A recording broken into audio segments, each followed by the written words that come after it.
Salut, je m'appelle Arnaud Coindet, je suis guitariste, musicien et producteur. Bienvenue dans Rencontre avec, c'est le premier épisode de cette série d'été et je me réjouis beaucoup de passer ce moment avec Johan. Rencontre avec continue, même durant l'été, avec Johan Crocol. 8 épisodes inédits avec des invités ayant déjà participé à l'émission. Rejoignez-nous dans cette aventure en vous abonnant sur les différentes plateformes de streaming ou sur rencontreavec.ch.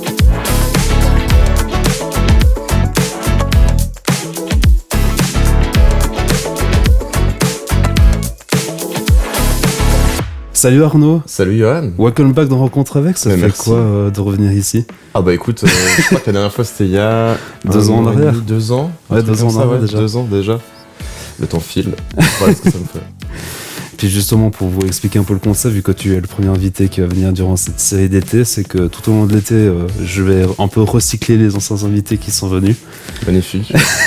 Puis faire un espèce d'update depuis qu'ils sont venus ici dans Rencontre avec. Donc toi, c'était j'ai noté 2 octobre 2023. Ouais, du coup c'est vrai que ça fait depuis un petit moment déjà. Exactement. Puis en fait, si je fais un espèce de petit tour de ce que tu fais, tu es cofondateur du groupe Etienne Machine, tu es musicien, tu es guitariste, chanteur aussi. Je crois que j'ai à peu près fait le spectre très large. Ouais, je me suis un peu mis aussi à la production pour d'autres artistes Ok. ces derniers temps. Je développe un peu des compétences administratives aussi, quoi. On verra pour la suite de ma carrière. Et puis voilà. Mais oui, c'est à peu près ça. C'est à peu près ça dans les grandes lignes. Ça n'a pas bougé. Et puis on va commencer directement dans le vif du sujet. Qu'est-ce qui a changé dans ta vie depuis octobre 2023, puis qu'on s'était vu la dernière fois? Alors, quand on s'était vu la dernière fois, je crois, c'était encore avant octobre 2023, je crois, de tête. Ouais, et puis je pense que c'est sorti avant qu'on sorte notre disque avec Etienne Machine, donc déjà il y a eu ça. On a fait pas mal de concerts autour de ça. Des tournées un peu à droite à gauche et tout, une première tournée européenne vraiment de manière générale avec Hubris. Et puis voilà, sinon la vie va bien. J'ai fini mon service civil il y a pas longtemps, donc je suis très content. C'est pour ça qu'on n'a pas pu se caser un petit moment pour en parler. Exactement, ouais. C'est un gros bout quand même de ma vingtaine quoi, qui se clôt comme ça, donc je suis très content. Et puis, tu m'avais dit qu'on est en octobre 2023, que ta personne de référence, un peu entre guillemets, c'est Mathieu Chédid, oui, du groupe M, c'est juste. Mathieu Chédid M, quoi. M, ouais, c'est ça. Tu dis personne de référence Ouais, parce que c'est lui qui t'a un peu inspiré pour commencer la guitare.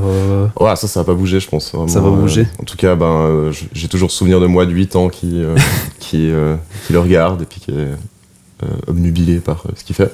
Et puis si je te passe cette chanson, ça te dit quoi?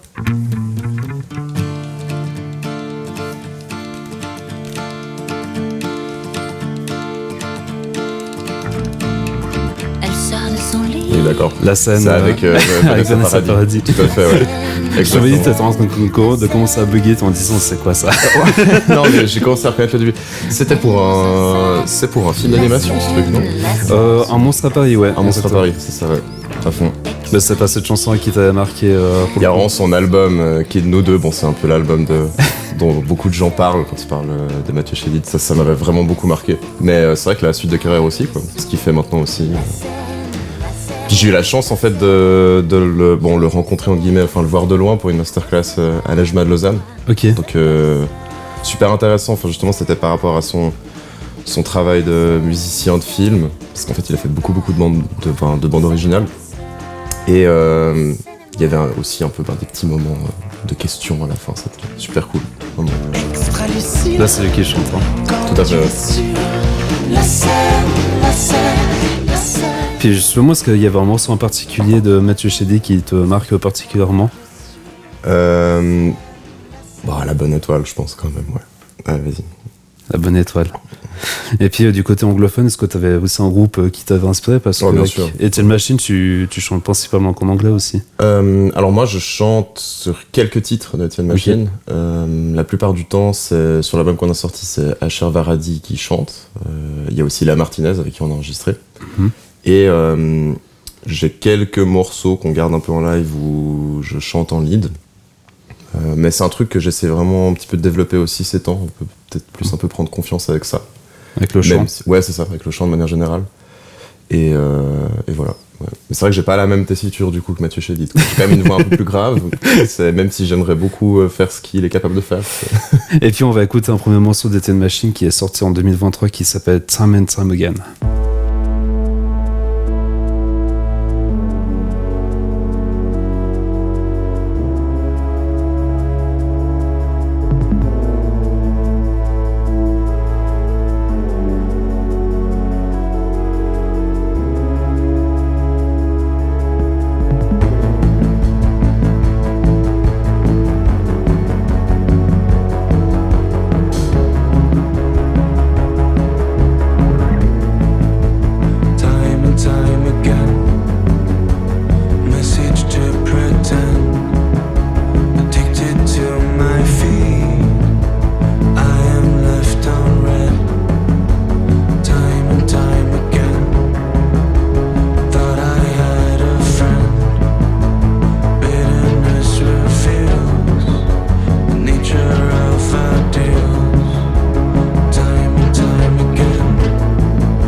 Si tu devais décrire la musique d'Etienne Machine en 3 mots, ce serait lesquels? Non, mais c'est dur, ça.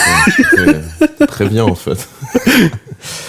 J'aime bien prendre les gens au dépourvu. Ouais, non, mais je vois. 3 mots, ok. Introspective, intense et... le troisième... J'ai envie de dire sincère, mais c'est tellement pas à moi de le dire, du coup c'est un peu compliqué, quoi. On part avec ça. Est-ce que tu peux rappeler comment le groupe Etienne Machine s'est formé à l'époque? On s'est rencontrés sur les bancs d'école de l'EJMA Lausanne. Donc l'école de jazz et de musique actuelle. Tout à fait, ouais, on était en préparatoire avec Thibaut et Julien. Et chemin faisant, on a fait les murs, on a rencontré des gens qui sont venus, des gens qui sont repartis, des gens, voilà, en fait on a toujours fait beaucoup de collaborations avec pas mal de personnes différentes en fait. Mhm.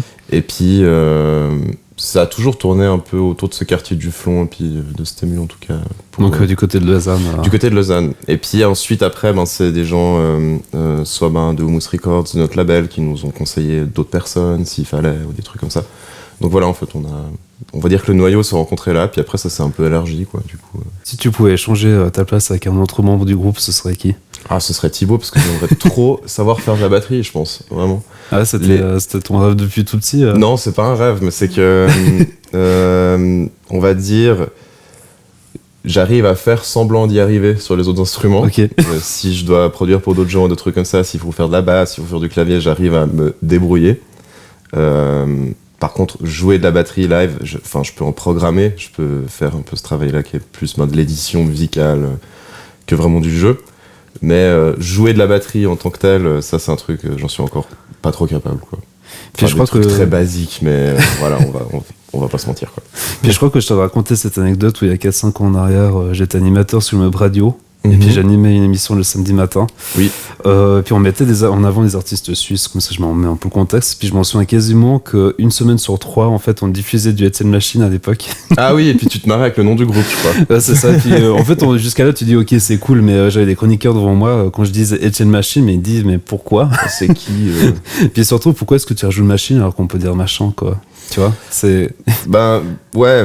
Le nom, il est un peu. Le nom, il a toujours eu un petit côté un peu awkward, mais en fait, je crois qu'on s'est tellement attaché à ça que, en fait, c'est assez marrant parce que, il y a des gens, ils pensent que c'est une personne. Des fois, il y a des gens qui m'ont dit, moi, je pensais que c'était une personne sur scène avec des machines. Tu vois. Au début, j'ai cru la même chose. Voilà. Mais en fait, comme toi, des fois, ça fait un peu plaisir de prendre au dépourvu, tu vois, et puis de prendre un peu le contre-pied de ça.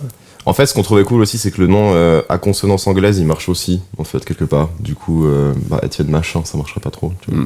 Voilà. Ça fait un peu trop vaudois, je pense. Ça fait un peu trop vaudois. Mais il y aurait un truc à faire aussi. Puis une grande question, pourquoi avoir écrit des paroles en anglais aussi? On n'a pas fait que ça. On a fait un peu en français aussi. Mais une grande majorité, c'est en anglais. L'énorme majorité est en anglais. On a fait un petit peu de français, mais c'est vrai que c'est toujours des incursions un peu ci et là. Je pense que c'est complètement par mimique par rapport à ce qu'on écoute le plus en tant que groupe. C'est-à-dire que, alors moi j'écoute beaucoup de musique en français. Je collabore avec des artistes qui écrivent et chantent en français. Mais je crois que je trouve ça plus dur en fait d'écrire un truc qui est crédible en français directement quand on n'est pas vraiment parolier avec énormément d'années d'expérience, chose que je pense qu'on l'est un petit peu du coup par la force des choses dans Etienne Machine parce qu'on a dû le faire. Mais quand on démarrait, c'était quand même un peu de l'inconnu quoi. Et ça le fait plus vite quand même. Il y a quand même un peu ce côté-là. Mais c'est vrai que c'est une bonne question. Pourquoi choisir l'anglais? Et puis il n'y a pas vraiment de réponse de plus que ça ressemble plus aux influences qu'on écoute. C'est une question que moi je me pose ces temps aussi, et je pense que si je continue à faire d'autres trucs un peu après, je vais vraiment essayer de faire plus de français. Je suis en train en tout cas d'essayer de développer ça de mon côté. Mais j'ai pas encore l'assurance pour me dire là c'est bon, ça le fait, c'est nickel, c'est comme je veux quoi. Peut-être que c'est un peu. Parce que c'est plus compliqué aussi à écrire en français qu'en anglais pour toi. Je pense que quand c'est pas ta propre langue, il y a quand même un peu un filtre quand même où tu te dis c'est pas grave si c'est pas tout à fait exactement ce que je voulais dire de la manière dont je veux le dire, ou c'est pas grave si c'est un peu trop proche de ma propre vie privée ou d'un truc qui s'est passé dans ma vie privée. Et je pense qu'en français il y a un peu un truc où du coup c'est quand même beaucoup plus limpide quoi. On va dire si y a un drame qui se passe dans ta vie, un truc comme ça, si t'écris dessus en français, vu qu'on est francophone, il y a un peu un truc de mise à nu qui est un peu plus là quoi, tandis qu'en anglais plus prononcé qu'en anglais, c'est plus prononcé quoi, et du coup ça teinte complètement le morceau, ce qui est très très cool. Et en fait je pense que c'est un truc qui est complètement lié à l'audace on va dire, et du coup je respecte à fond les personnes qui font ça de plein pot plein pied en français, puis tant pis si je sais pas, ça me fait personnellement bader, ou si c'est un peu trop proche de d'autres trucs que j'ai vécu moi. Du coup ça c'est un truc en tout cas moi ça me pèse un peu plus, en tout cas quand c'est vraiment directement en français, puis que c'est des trucs qui sont très cathartiques quoi, qui sont où t'écris un peu comme si c'était une espèce de thérapie, tu vois.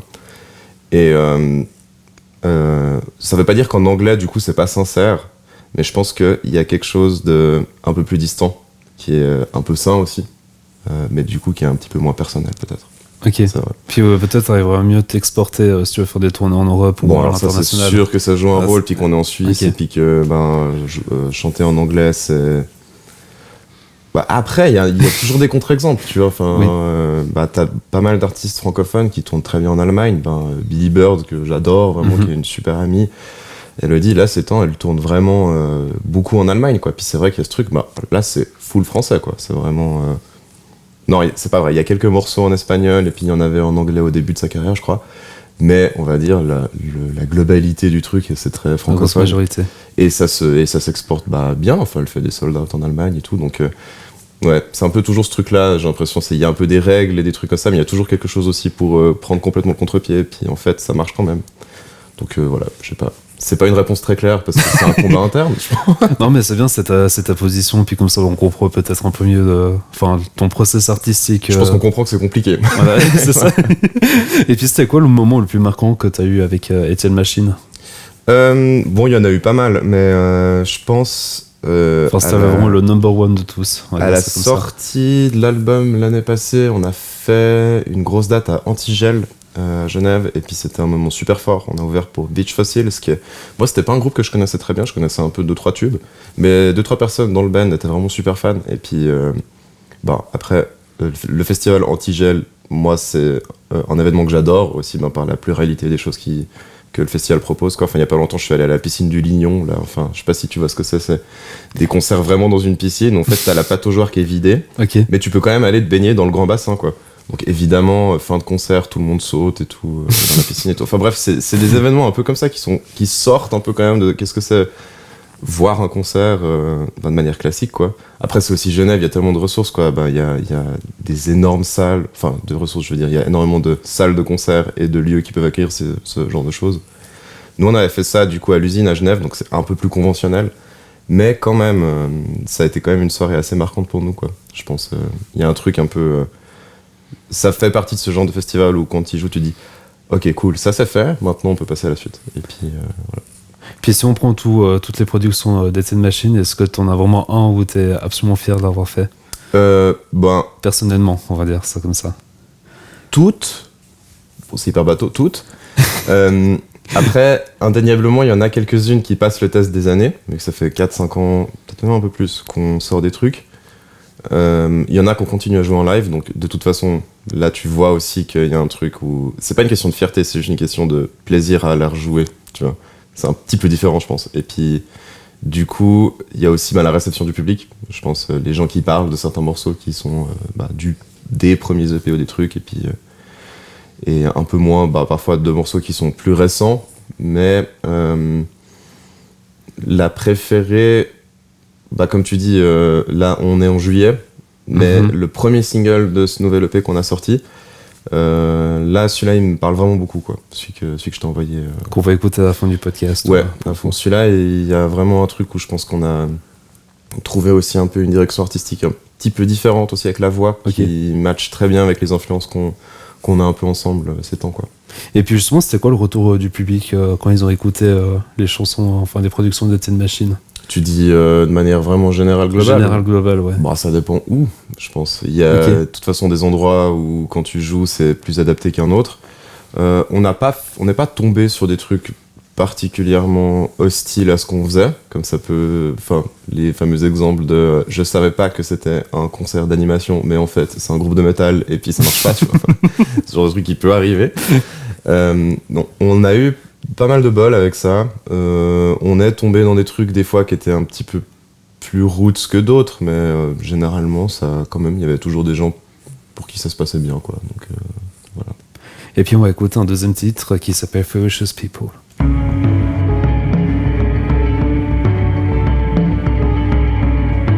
Wars and crimes about to make the time go by.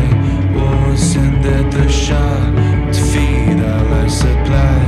I only fight spite, I only get a lie. A match they will ignite another hateful sight of answers torn to shreds, of commands burnt on threads.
on revient sur ton passé à toi, ça ressemble à quoi un Arnaud quand il était petit, niveau trait de caractère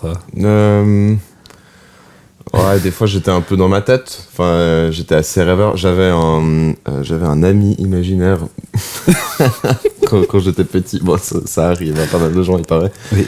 Mais moi, c'était Oui Oui. Oui Oui, Le dessin animé. Le dessin animé, ouais. Ok. C'était Oui Oui qui était dans ma vie. Et puis voilà. Bon, j'avais pas 16 ans, hein, mais voilà, ouais. Je pense que j'avais un peu une espèce enfin, j'aimais bien un peu. Les histoires de manière générale, j'aimais bien un peu ce genre de trucs. Et puis bon, j'avais quand même des copains et tout, mais j'étais pas non plus complètement asocial. Mais j'aimais bien aussi un peu faire mes trucs, je crois. Ok, dans ton coin, dans ton côté. Ouais, et puis ça s'est pas mal libéré à l'adolescence, je pense. Okay. Une fois que j'ai trouvé un peu ma clique, on va dire. Enfin, les gens qui me ressemblaient un peu vraiment. Et puis, pas que c'était pas le cas avant, mais je pense. Bon, c'est hyper classique, hein, c'est ces parcours où. T'arrives à l'adolescence, tu commences à écouter plus de musique et t'en fais un peu une espèce de truc identitaire, quoi, tu vois. Le rock. puis tu trouves d'autres gens qui écoutent du rock, et puis du coup, ça devient tes méga potes, et puis je pense puis vous faites des soirées complètes en écoutant. Ouais, en écoutant plein de trucs, puis tu fais des groupes, et puis tu rencontres des gens, et puis voilà, quoi. Je pense que c'était un peu ça. Comment est-ce que tu décrirais ta carrière si on prend de ce que tu as fait à tes débuts à maintenant? Je dirais que je suis content de pouvoir en vivre maintenant, mais c'est quand même un peu en vivoter, parce que pendant pas mal de temps, je donnais des cours à côté quand même, des cours en privé, des remplacements dans des écoles publiques, des remplacements dans des écoles de musique. Puis c'était des super expériences pour moi, mais au bout d'un moment, j'ai arrêté déjà d'en donner en privé et j'avais pas d'autres mandats soit des écoles publiques, soit des écoles de musique.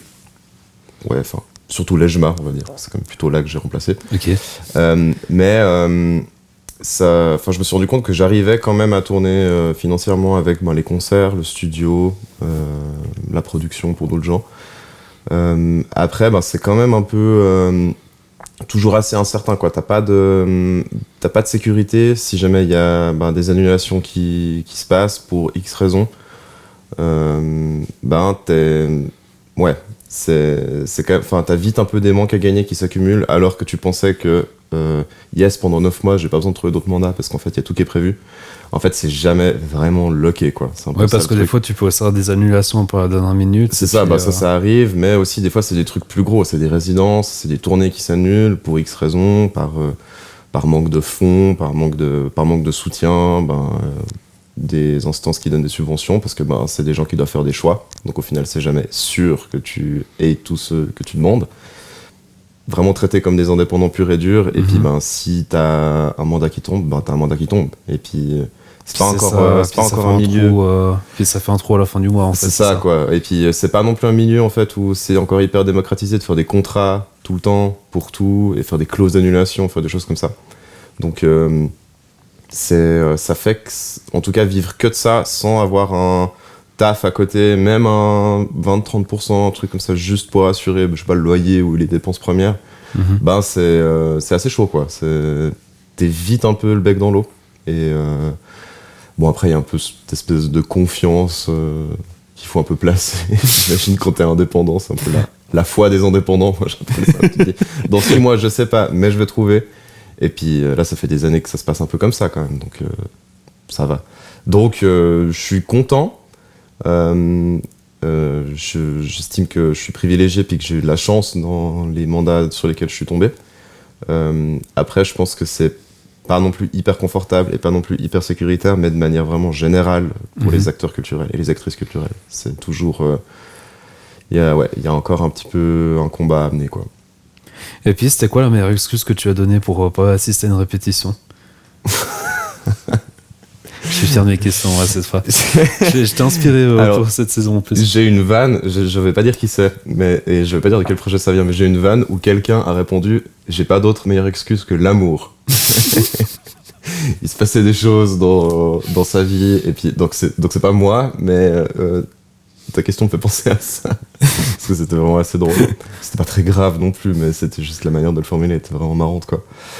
La meilleure excuse, je pense que ça doit être un truc du style...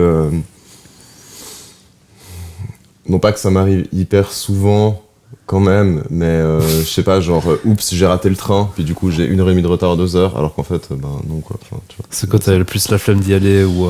Mais c'est pas question de flemme quand même, parce que c'est quand même un truc que j'aimerais quand même pas qu'on m'impose, et puis du coup je veux pas l'imposer aux autres, quoi. Mais c'est vrai que ça m'arrive des fois quand même, dans les périodes de ma vie où il y a un peu plein de trucs en même temps, ça m'arrive du coup de tomber dans cette espèce d'habitude d'avoir un peu du retard. Et Ok. puis je pense que, j'ai pas d'exemple précis en tête, mais je pense que la pire excuse que j'ai pu donner, ça devrait être un truc un peu comme ça, quoi. Mais j'ai pas fait de truc, ma grand-mère est morte, ou je sais pas, ou tu vois, ce genre de trucs. Qui sont quand même un peu plus. C'est un peu différent, c'est un autre style quand même. Hein. C'est un peu salé, quoi. Mais, et je connais pas de gens qui le font. À part ce truc d'excuse de l'amour qui. Mais ça m'avait fait vraiment beaucoup rire, quoi. Du coup, c'était tout pardonné. Et puis si tu pouvais organiser un festival de musique, tu mettrais qui comme tête d'affiche? Pas Étienne Machine, hein, s'il te plaît. Bah non, parce que si c'est moi qui prog, je peux pas. Non.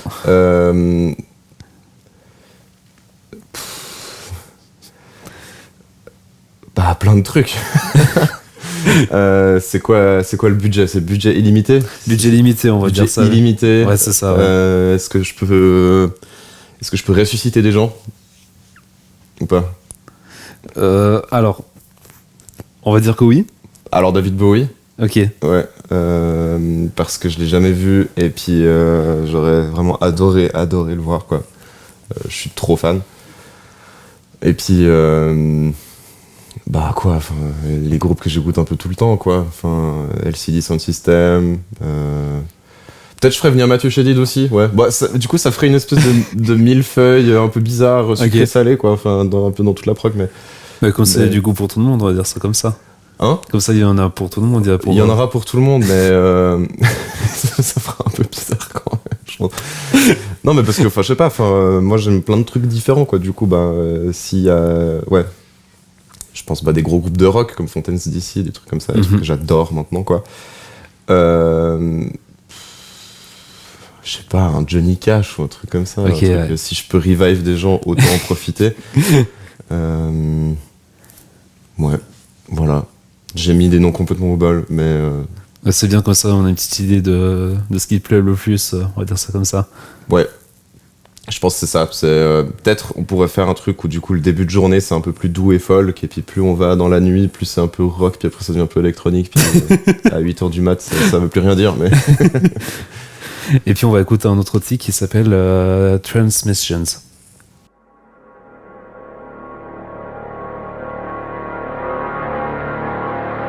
Intertwined.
qu'est-ce que tu voudrais dire au Arnaud il y a 10-15 ans en arrière, celui qui est en face de moi aujourd'hui? Ouh, t'avais déjà dit ça la dernière fois. Et j'avais dit continue à faire de la guitare.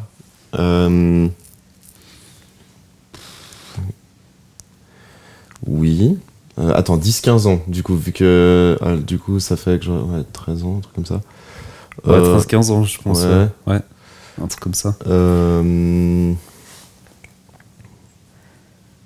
Fais-toi confiance, je pense. Ça m'angoissait pas mal au début, ces trucs de faire des études de musique et tout, machin. J'étais un peu en mode, mais en fait, je vais finir sous un pont, quoi. Ça va pas aller du tout, en fait.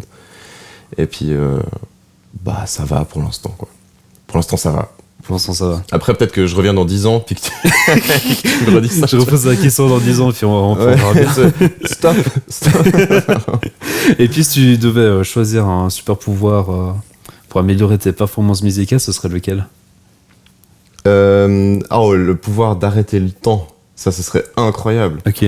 Parce que du coup, tu pourrais prendre absolument tous les mandats, tous les concerts, tous les gigs possibles, puis t'arrives sur scène, puis t'arrêtes le temps, puis t'apprends les morceaux, puis après tu... T'es dit ça pour en arrêter le chrono là? C'est ça. Ouais, peut-être ça.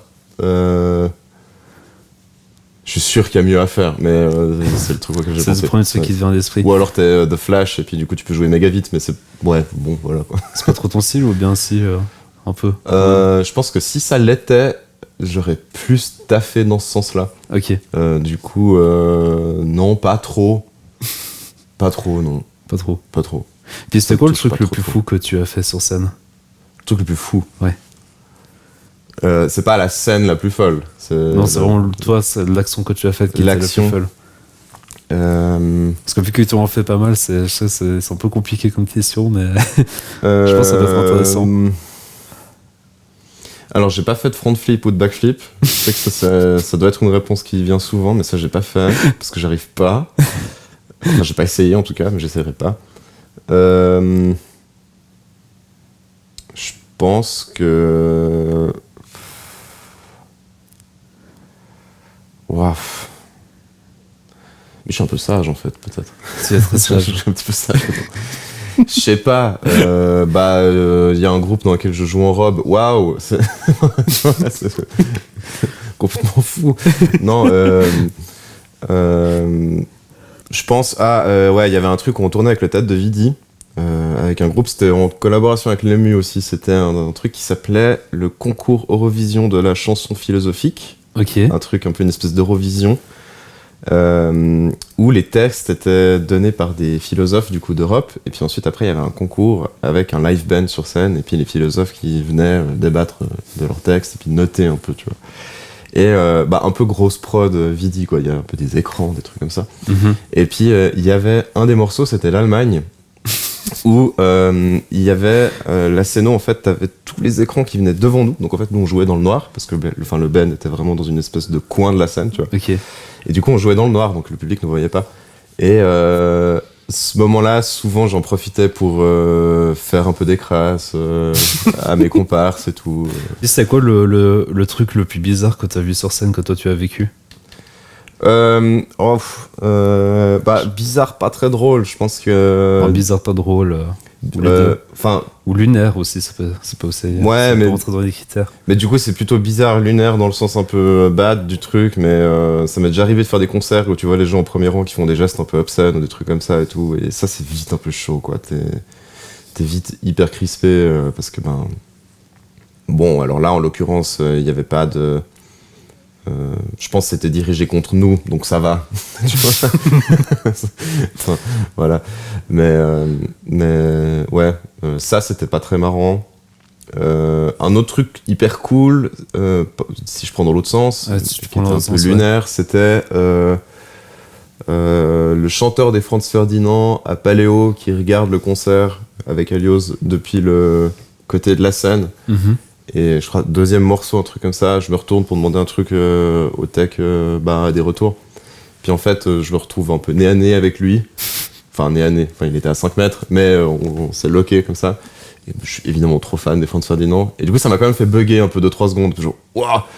Et il m'a juste fait un petit thumbs up comme ça. Ok. Et puis ça m'a remis dedans. Puis j'étais content, quoi. T'étais plus motivé après ou Ouais, oui, ça m'a foutu un peu le peps. En plus, on a pu parler un peu après parce que je l'avais vu il y a vraiment des années. On s'était incrusté dans les loges du Four Noise Festival avec des potes. Et ou attends, non, c'est mes potes qui ont fait ça puis qui racontaient. Non, pardon, je suis en train de m'approprier l'anecdote. Mais du coup, oui, c'est vrai qu'il y avait eu ça et puis je lui avais raconté, ouais, que mes potes avaient pu le rencontrer et tout machin. C'était pas hyper intéressant pour lui, mais voilà quoi. En tout cas, il était très sympa. Il a entendu la fin de mon anecdote, puis voilà, super. Et puis, si tu pouvais collaborer avec n'importe quel artiste qui soit mort-vivant, tu choisirais qui? Faudrait trouver quelqu'un de sympa, parce que c'est pas tout d'être hyper fort ou hyper forte. Faut aussi que ça matche. Enfin, qu'il y ait une double personnalité entre sur scène et puis derrière, en gros. Avec qui est-ce que ce serait incroyable?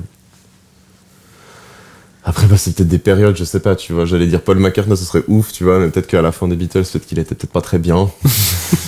Je sais pas. Compliqué comme question quand même. Je sais pas, peut-être un producteur, du coup. Okay. Nigel Godrich, le gars qui fait les trucs de Radiohead, ou Rick Rubin, ça doit être assez fou. Ouais, je sais pas. Allez, entre les deux. Entre les deux. Allez. Et puis on va passer à ce que j'appelle le combat du jour, où en gros je vous ai tous demandé de venir avec un sujet qui vous marque et qui vous parle, enfin qui vous tienne à cœur. Ouais. Puis pendant qu'on mettait des micros, tu disais que toi c'est vraiment la géopolitique en ce moment qui t'avait un peu... Je pense que ouais, ces temps, il y a un basculement quand même un peu. Juste des... Je sais qu'on est censé être en juillet, mais au moment où on tourne ça... On est au mois de mars, hein, si jamais. Voilà, ouais. J'espère que tout va bien en juillet. Mais là, il y a quand même un gros chamboulement entre les États-Unis et l'Europe. Et puis, je pense sincèrement que... Enfin, j'espère pas faire d'appeler à la catastrophe ou quoi. Mais ça me fait vraiment peur, quoi. Du coup, et c'est aussi, du coup, lié à au conflit qu'il y a ces temps, au conflit armé en Ukraine et à Gaza, en Palestine. Mm-hmm. Et je pense que du coup, la cause ou l'organisme qui me parlerait, ce serait Médecins sans frontières ou Terre des Hommes ou des choses comme ça. D'autant plus que l'administration Trump a quand même gelé énormément de soutien du coup à ces organismes-là. Je pense que ça crée des problèmes juste incommensurables sur tout le globe. Je pense que du coup, s'il y a un truc à défendre maintenant qui est urgent, c'est vraiment ça. Non pas que les autres combats ne sont pas urgents, pas du tout. Je pense que tout est vraiment... Enfin, il y a énormément de choses qui marchent pas du tout dans nos sociétés. Puis quelle est la question que tu aimerais qu'on te pose en interview, mais qu'on te pose jamais? Qu'est-ce que j'aimerais qu'on me pose comme question en interview et puis qu'on n'ose jamais me poser? C'est compliqué parce qu'on ne veut pas trop te poser comme question, on va dire ça comme ça. C'est super chaud comme question, quand même. Parce que, franchement... Toi, tu parlais de contre-pied et tout, là, c'est le... Ah, c'est le but, hein. Ah, là, c'est parfait, c'est un peu quoi. le but. Allez. J'adore le matos en musique. C'est vraiment un truc qui me passionne. Genre, vraiment, ce côté vraiment nerd avec les pédales, les synthés, les guitares, les trucs comme ça.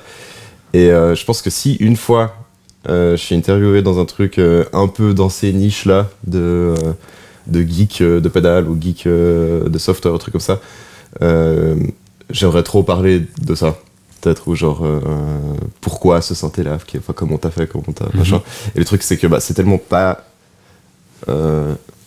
Enfin, si c'est intéressant pour celles et ceux qui s'intéressent à ça, mais c'est vraiment du nerd talk, quoi, tu vois. Donc c'est plus un truc orienté pour les guitaristes, un peu semi-professionnel, pro, on va dire ça comme ça. Guitariste, pas forcément, aussi synthé, aussi tout ça, enfin vraiment sur le gear en musique, je pense, vraiment sur le matos et tout ça. J'aimerais trop passer 1 heure à parler que de trucs comme ça, et puis ça me passionnerait pas mal. Ouais. Puis quels sont tes objectifs pour les prochaines années?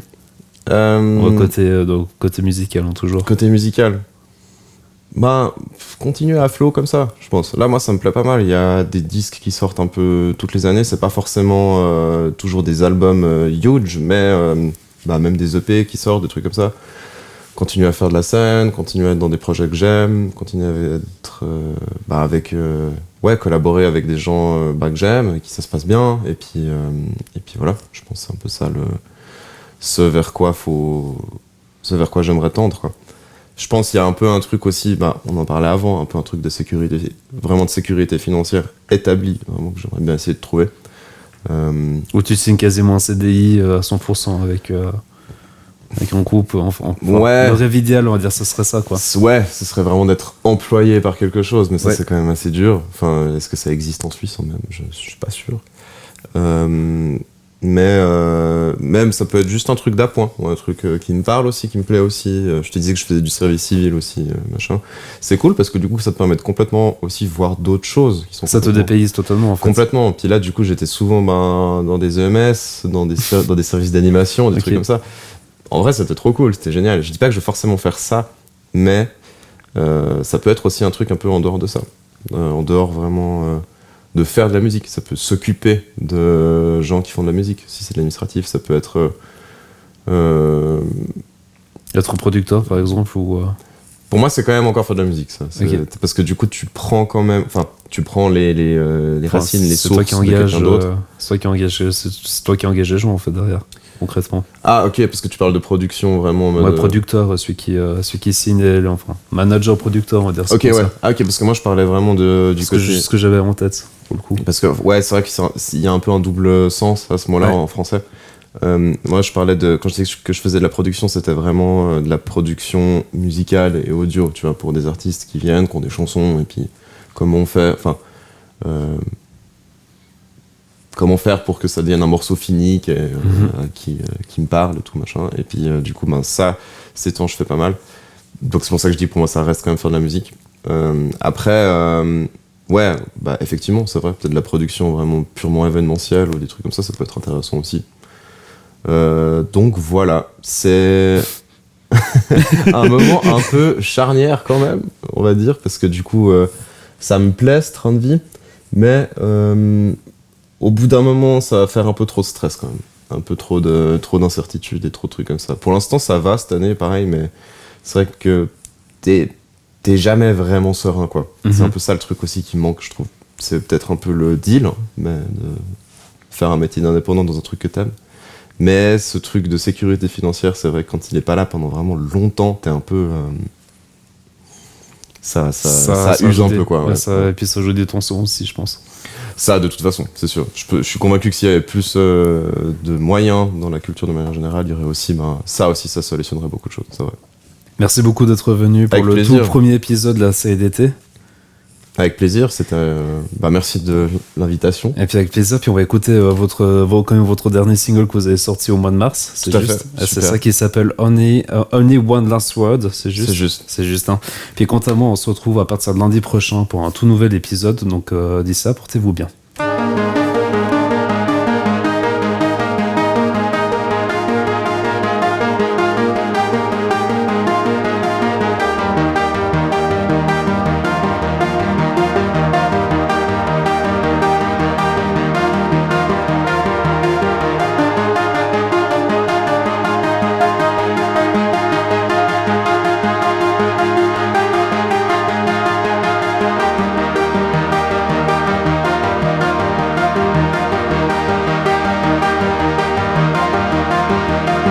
As I wake up in the morning, I am left with no more feelings. Every time I look at you, I think of me as a mistake. I had to face the brink of death just to keep up with the stakes. Every inch of every cell, torn apart by graphic cells. There were diamonds in your eyes when you were stealing what's inside. You were hiding behind screens as you were tearing up